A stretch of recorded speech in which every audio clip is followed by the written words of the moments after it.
তিলজলায় অগ্নিকাণ্ডে জিরো টলারেন্সের বার্তা মুখ্যমন্ত্রী শুভেন্দু অধিকারীর। বুধবার তিলজলায় অগ্নিকাণ্ড নিয়ে তদন্ত কমিটির রিপোর্ট পেশ। ঘটনাস্থলে বিল্ডিংয়ের কোনো পরিকল্পনা ছিল না।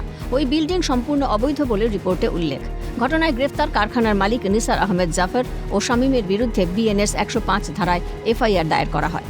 নবান্নে সাংবাদিক বৈঠকে অগ্নিকাণ্ডের ঘটনায় কঠোর পদক্ষেপের বার্তা দেন মুখ্যমন্ত্রী শুভেন্দু অধিকারী। তিনি বলেন, পুর ও নগর উন্নয়ন সচিবকে নির্দেশ দেওয়া হয়েছে একদিনের মধ্যে ওই অবৈধ পরিকাঠামো ভেঙে দিতে হবে। পুরসভার উদ্যোগে কলকাতা পুলিশের সাহায্য নিয়ে তা করতে হবে। বেআইনি কাজ যারা করছেন তাদের শুধরে যাওয়ার বার্তা দেন। ওই অবৈধ ওয়ার্কশপ বা কারখানায় কোনো বিল্ডিং প্ল্যান নেই। বিল্ডিং প্ল্যান নেই যেমন the basic norms of fire এবং ইলেকট্রিসিটি, সেগুলো ওখানে ছিল না, কমপ্লিটলি অবৈধ। এবং একইভাবে কেএমসি কে বলা হয়েছে এই ধরনের অবৈধ বিপজ্জনক কারখানাগুলিতে জলের লাইন কেটে দেওয়ার জন্য। আমরা এতে জিরো টলারেন্সের নীতি নিচ্ছি।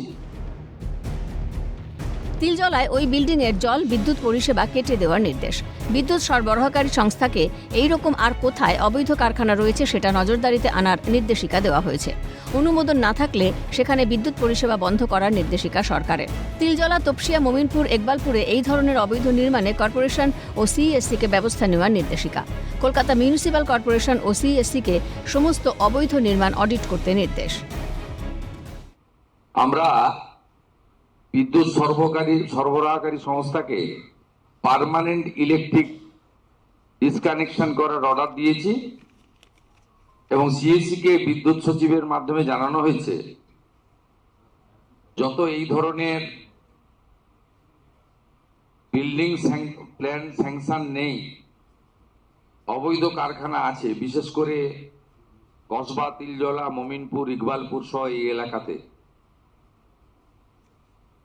ইমিডিয়েটলি একটি ইন্টারনাল অডিট করে যাদের যাদের বিল্ডিং প্ল্যান স্যাংশন নেই তাদের ইলেকট্রিসিটি ডিসকানেক্ট করার জন্য।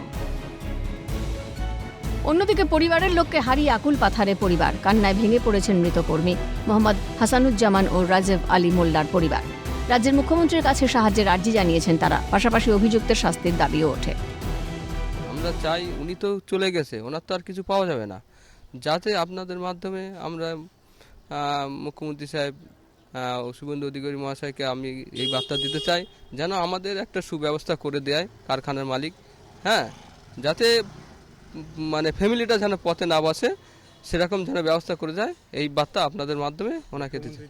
মাননীয় মুখ্যমন্ত্রী এখন যিনি হয়েছেন শুভেন্দু অধিকারী, তার কাছে এটা দাবি, আমার দাবি করছি যেন এর সুষ্ঠু বিচারটা হয় আর এই বাচ্চাদের যেন দেখভাল করা হয়, তাদের পড়াশুনো, খাওয়া দাওয়া, যতদিন তারা বেঁচে থাকবে তাদের সুব্যবস্থাটা যেন করা হয়। এই কারখানার মালিক তার অবহেলাতে আমার এই ছোট শালার জীবনটা চলে গেল। এই ফ্যামিলিগুলো সুস্থভাবে যাতে বাঁচে তাদের পাশে এই সরকার দ্বারা এই আবেদন করব এবং এই কারখানার মালিকের যেন যথাযথ শাস্তি হয়। প্রসঙ্গত, মঙ্গলবার দুপুরে তিলজলার টালিখোলা মসজিদ সংলগ্ন চামড়ার ব্যাগ তৈরির কারখানায় ভয়াবহ আগুন লাগে। ঘটনায় শেষ পাওয়া খবর পর্যন্ত মৃতের সংখ্যা 2। জখম 3 ব্যক্তি হাসপাতালে চিকিৎসাধীন।